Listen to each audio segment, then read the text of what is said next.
So, hi, Barbara. Is it your first time here in Estonia? Yes, it's definitely my first time, but I hope it's not the last one. Oh, you like it? I like it. I've been here just a few days. I arrived at Friday evening, really late, but I like it. I'm glad it's not as cold as I thought it was going to be. Yeah. Yes, so the glimpse that I seen, I like it a lot. Okay. Let's get straight into it. What inspired you to create a story where a little girl feels that her pet dog is a soul of her dead grandfather? It's very deep, in my opinion. Yes, it's actually a long story. I'll try to make it short. But a few years ago, I used to live with a dog called Frida, and she was a really special part of my family. My close family is really little. It's just my mom, my sister, and me. And back at that time, we were living with one of my mom's boyfriends, so we were the four and Frida.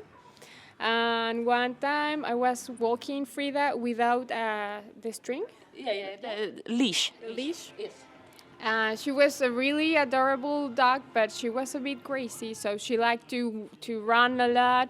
And she was accidentally run by a car. She at the end she was okay with that. She only got hurt in one of her legs. But at that moment, I realized that she wasn't gonna live forever. And maybe it sounds silly, but I just feel really sad, and I realized that after her, my life will completely change. That night, well, we went to the bed, went back home, and I couldn't sleep at night. So I started to imagine this story of this little girl with a strong relationship with the dog. And my mom always used to say that Frida was the reincarnation of a human being. Because she was really, really nice, really calm, quiet. So that's how the story just came into my mind. And after that, I rewrite a lot the script, the scenario. It changed from the idea that I basically originally had, but I'm really happy with the final result. Like, I can't believe we made it. Yes. And that is going to be at your festival in a big movie screen with a lot of dogs. Yeah, about the dogs. Yeah. What reactions do you hope to get from the dogs? And it's really bizarre that dogs are watching your movie, isn't it? It's like the a one in a million chance. For sure. I had no idea. Nobody in the festival informed me that it was going to be dogs. I just thought that the short films were about dogs.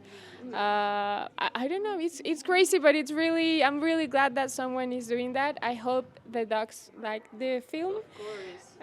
Human as well. Yes. Well, the theme of the film is, like you said, really deep. It deals with loss and grief, but through a child's perspective. Am I right? Yes, that's correct. How did you approach this subject to strike a balance between a child's fantasy and a child's reality? Well, I've always felt really attached to children.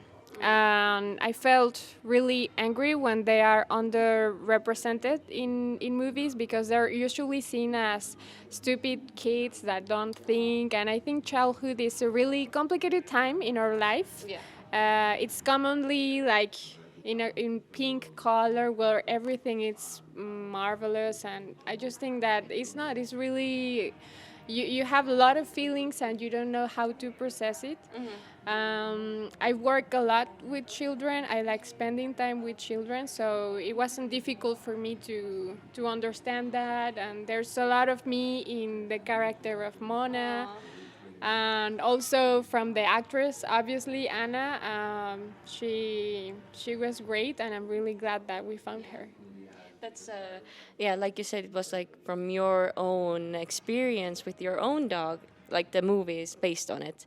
And I just wanted to say and ask, what was the most moving and memorable moment for you during the making of this film? All the moments All were the moments.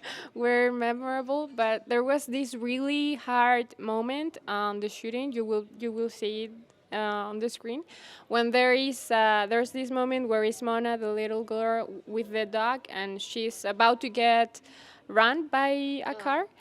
that was really hard. I cried. I thought, oh, without this scene, we don't actually have the movie. The movie makes no sense. Yes. And we couldn't make it. It was difficult coaching the dog into the right direction. We tried many different ways. The light was about to not be good for the Yes. scene. I really cried. And Victoria, the assistant, just make it happen, and somehow it happened, and everyone told me, oh, this isn't that bad, it's not what we expected, but with this scene we can go.